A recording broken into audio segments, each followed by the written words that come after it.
కాంగ్రెస్ పై మరోసారి గరమయ్యారు మాజీ Mantri Jeevan Reddy. Jagtial municipal chairperson పదవి తన వర్గానికి దక్కకపోవడంపై అసంతృప్తి వ్యక్తం చేశారు.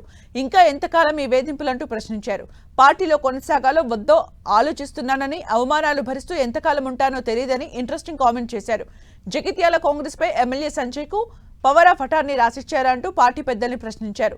పార్టీ ఫిరాయిస్తేనే అభివృద్ధి జరుగుతుందా అని ప్రశ్నిస్తూ జగిత్యాల రాజకీయాలతో 10వ షెడ్యూల్లో మార్పులు చేయాలంటూ విమర్శలు గుప్పించారు. బీఆర్ఎస్ ఎమ్మెల్యే ఆధిపత్యం కింద పనిచేయాలా, ఈ అవమానాలు ఎంతకాలం భరించాలని ఆవేదన వ్యక్తం చేశారు. మేము పార్టీలో కొనసాగాలా, ఏం చేయాలి, మా భవితవ్యం ఏంటి అంటూ ప్రశ్నించారు. జీవన్ రెడ్డిని ఒంటరి చేయడమే సంజయ్ లక్ష్యంగా ఉందన్నారు. కాంగ్రెస్ కు సంబంధం లేని బీఆర్ఎస్ ఎమ్మెల్యే సంజయ్ జోక్యం చేసుకోవడంతో కార్యకర్తలు తమ హక్కులు కోల్పోయారని విమర్శించారు. విధిలేని పరిస్థితుల్లో బరిలోకి దిగిన స్వతంత్రులకు మద్దతుగా తాను నిలిచినట్టు వివరించారు.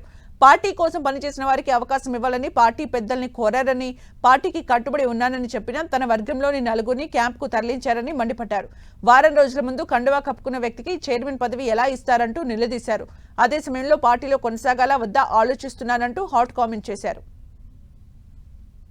నా గురించి పార్టీతో నాకున్న అనుబంధం మీకు అందరికీ తెలుసు బాబు.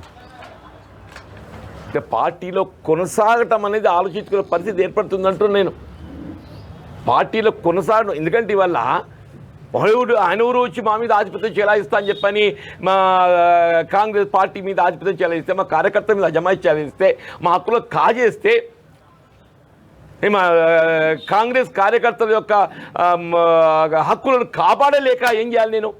ఇప్పుడు ఈ శోభ ఇది ముగింపు కాదంటూ నేను ఇట్లా ఈ విధమైన ఈ వేధింపులు ఈ వేధింపులు సహిస్తూ ఎంతగా కొనసాగగలుగుతామా? నాకు నేను ఏదైతుందో, నా మనోవేదన ఏదైతుందో ఎక్స్ప్రెస్ చేస్తూ అసలు అంటే వెదర్ కెన్ ఐ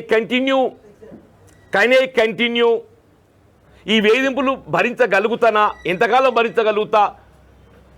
దీని పరిష్కారం ఏంటి అని నేను ఊహించలేకపోతున్నాను. నాకు నేను